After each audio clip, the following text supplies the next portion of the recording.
Welcome back to the deep dive. It is early 2026, and I want you to just picture a scene for a second. You're in a boardroom, coffee's cold, mood is tense, and for what, the last 3 years, the only question was how fast? Right. How fast can we ship the AI? How fast can we integrate the chatbot? How fast can we automate everything? It was just pure acceleration. Absolutely. Move fast and break things. Yeah. Apologize later, maybe. Exactly. But now, here in early 2026, the whole vibe has shifted. It feels like the music just, stopped at the party. hmm And the sheriff didn't just walk into the saloon. He brought a SWAT team of regulators, a stack of subpoenas, and a very, very large calculator. It's a massive pivot, a Yeah. huge one. If you're a leader right now, you're not asking how fast anymore. No. You're Yeah. asking, how do I not get sued, fined, or defunded by March? And that is the question we are digging into today. Yeah. We are doing a deep dive on this critical briefing from AI governance expert Pamela Gupta. It's called AI Governance 2026. And I'll admit, when I first saw the word governance in our prep, I kind of braced myself. I thought it'd be about, I don't know, filing paperwork. Most people do. They hear governance and they tune out. I think it's the boring part. But this is not paperwork. This thing reads like a legal thriller. I mean, we are talking about constitutional showdowns, stealthy executive orders, Oh, yeah. and a reinterpretation of a 1970s law that could basically paralyze modern HR departments. It's incredibly traumatic. Gupta's whole point is that the wait-and-see period is just over. Yeah. We're being hit by three shockwaves all at once. Okay, so what are they? You've got the U.S. federal government using, financial leverage to force compliance. Right. Then you have a landmark lawsuit in California that completely destroys it's just software defense. And on top of that, you have the EU finally bringing the hammer down with the AI Act. So our mission today is to walk you through those three shockwaves so you don't get knocked over. And then, more importantly, break down Gupta's Q1 action plan. Because according to this briefing, if you handle this right, you don't actually have to slow down. You might even speed up. That's the steering wheel concept. It's a complete reframe of why we even do compliance. Yep. But we'll get to that. Okay, first let's talk about the money, because nothing focuses the mind like $21 billion. That is the number on the table, a cool $21 billion. And this all starts with a U.S. executive order from December 11th, 2025. Now, usually these things are big, flashy press events, but this one had a mechanism buried in it that is, well, honestly, it's kind of sneaky. Sneaky is a fair word for it. It all centers on the BEAD program. BEAD. Yeah, Broadband Equity Access and Deployment. It's that massive infrastructure fund, the one designed to get high-speed internet to every corner of America. Okay, which seems totally unrelated to AI. I mean, BEAD is about laying fiber optic cables, building cell towers in rural areas. Why is this in an AI governance briefing? Because the Commerce Department has been directed to use those funds as a lever. The order essentially tells the states, oh, you want this big pile of infrastructure money, that's great. But we're going to need you to prove that your state's AI safety rules align with our federal standards first. Wow. Okay, so it's like a parenting analogy. This isn't mom telling you to clean your room because it's the right thing to do. No. This is mom saying you don't get your allowance and you don't get the car keys unless you clean your room exactly the way I wrote it down in this manual. That is a perfect comparison. It's the federal government using the power of the purse to just bypass Congress and legislate AI policy across the whole country.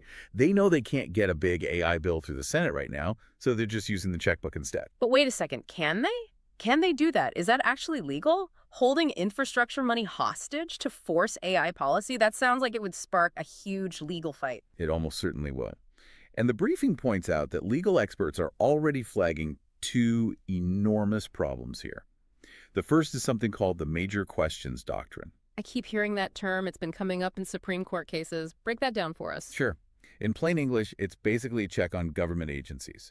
The Supreme Court has said that federal agencies, like the Commerce Department here, they can't make decisions of vast economic and political significance. Okay. Unless Congress has explicitly told them they can. And I'm guessing Congress did not pass a law saying, hey, please use broadband money to go regulate ChatGPT. Not even close. Congress authorized money for internet, not for AI policing.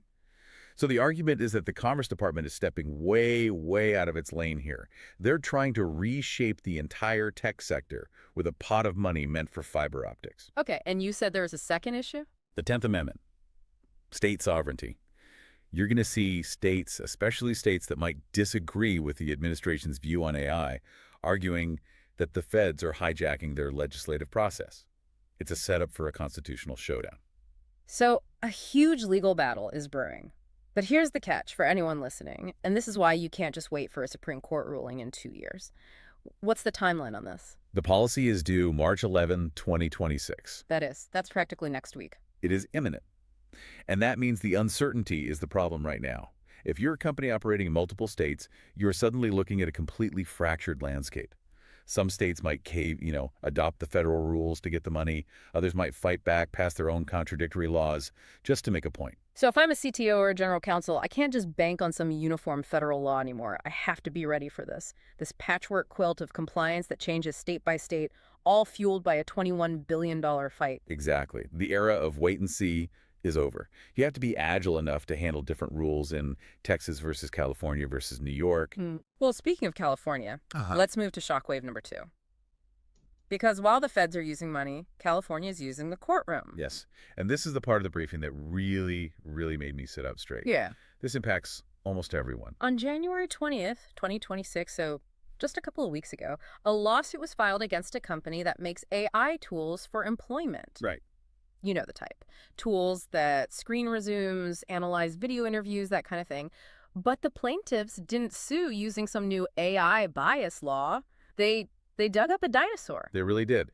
They invoked the FCRA, the Fair Credit Reporting Act. Which was passed in 1970. 1970, before the internet. Most of us know this as the credit score law, right? It's why Equifax has to show you your report, why you can dispute a late payment. How on earth does a 50-year-old banking law apply to an AI bot analyzing my facial expressions in a job interview? And this is where it gets fascinating. And honestly, a little scary for a lot of companies.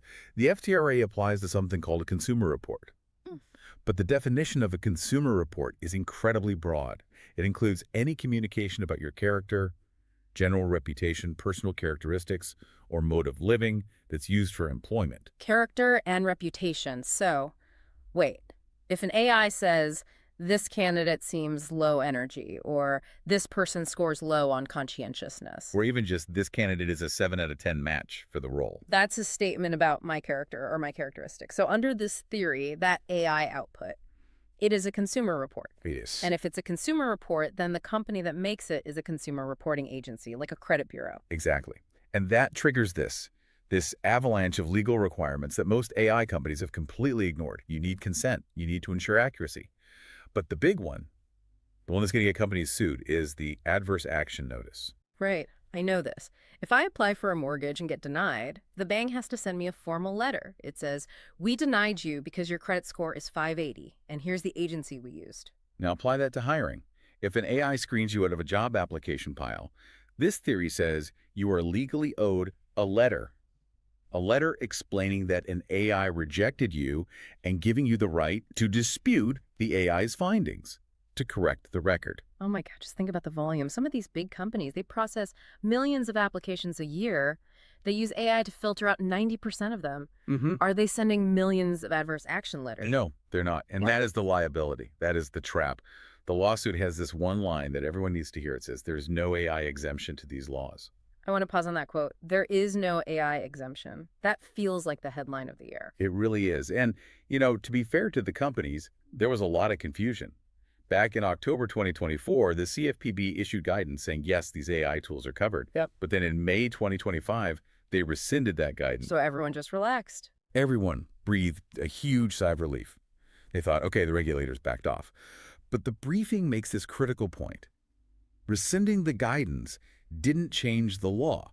The statute is still on the books. Right. A judge doesn't care about a memo. They care what the law actually says. Exactly. So if you're listening and your HR team just bought some fancy new tool that promises to automatically rank candidates with AI, you have a problem. A massive blind spot. A huge one. If your vendor tells you, oh, don't worry, we're just a technology platform, you make the final decision, do not believe them. Because if the AI ranks the candidates, and I only ever see the top 10%. The AI effectively made the decision. It was a filter based on character and reputation. You need to ask that vendor today. I mean, literally, send the email today. Are you FCRA compliant? Do you send adverse action notices? If they just stare at you blankly, or if they say, we're not a credit bureau, You need to be very, very careful. It's incredible. We were all worried about sentient robots, but the thing that might actually stop AI is a credit reporting law from the Nixon administration. It's a classic case of new tech meeting old principles. The principles usually win. All right, let's widen the lens. We've got the U.S. feds squeezing states, class action lawsuits in California. Let's hop across the Atlantic. What's happening in Europe? The European reality check. We've all known about the EU AI Act since it was finalized back in 2024. We've had 2 years to get ready. 2 years. But 2026 is the year the rubber meets the road. This is the start of the enforcement era. And if history is any guide, the EU does not mess around with enforcement. They do not. I mean, look at GDPR. When that launched, people thought it'd be a slap on the wrist. Instead, they handed out billion-dollar fines.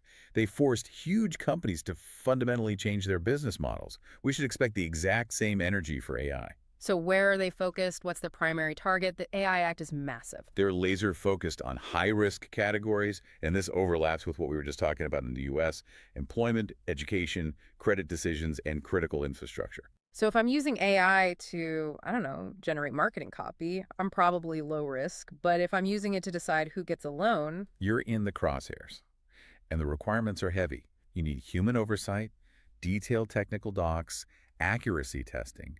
But here is the real problem Gupta identifies. It's the inventory problem. which is what exactly? Most companies have no idea what AI they're actually using That sounds crazy. How do you not know what software you're running? because of shadow AI. Yeah. It's Bob in marketing using his personal chat GPT account to summarize confidential notes. It's the sales team buying a sauce tool that quietly added an AI feature in the last update. It's engineers using Copilot without telling security. Right. So you can't comply with the EU AI Act if you don't even know you're using the software in the first place. Exactly. You are flying blind straight into a mountain. The regulators are coming to audit your high-risk systems, and you don't even have a list of what those systems are. Okay, that is a sufficiently terrifying picture. The walls are closing in from the US, the EU, the courts. So let's pivot to the solution. The sky is falling. How do we catch it? Gupta lays out a very practical Q1 action plan. Things you can do right now. Walk us through it, step one. Step one is the inventory. You have to shine a light on the shadows. How do you do that, though? You can't just send an email asking who's using AI.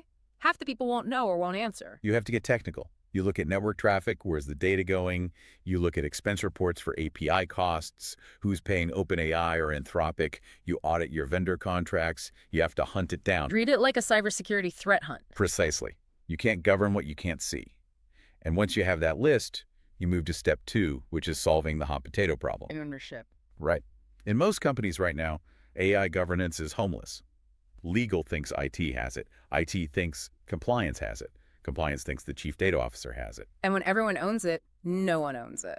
And Gupta is very clear on this. You need a specific mandate from the CEO or the board. Someone needs to be the AI czar, a committee, a person, whatever, who has the authority to say no to a deployment or yes to a purchase. It can't be a side project. Okay, so find the AI, assign a boss for the AI. What's step three? Step three is the mindset shift. And this is my favorite part of the briefing because it just flips the whole narrative. Usually, leaders see governance as the Department of No. The brake pedal. It slows you down. Nobody likes the person who brings a clipboard to a brainstorming meeting. Right. But Gupta argues for the steering wheel analogy. Think about a Formula One car.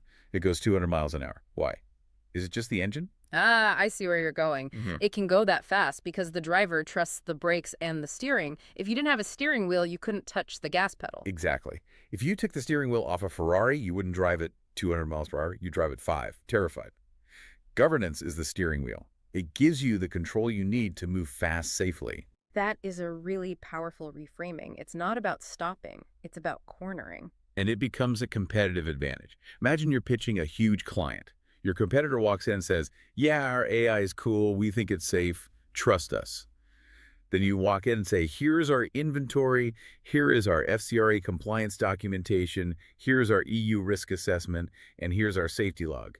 Who wins that deal? The one who doesn't look like a lawsuit waiting to happen. Trust wins. Trust wins. But to get there, we need better tools.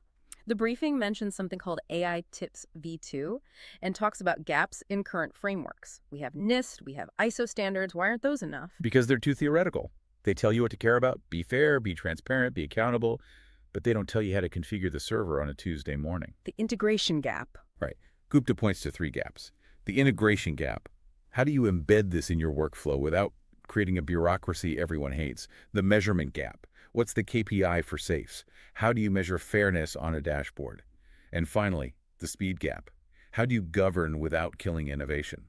So the takeaway is that leaders today, they need operational tools, not just philosophy. You need to move from AI ethics to AI operations. You need mechanisms, not just manifestos. Okay, so let's recap for everyone listening who needs to walk into a meeting tomorrow and sound like they've got this handled. It's a 3-front war.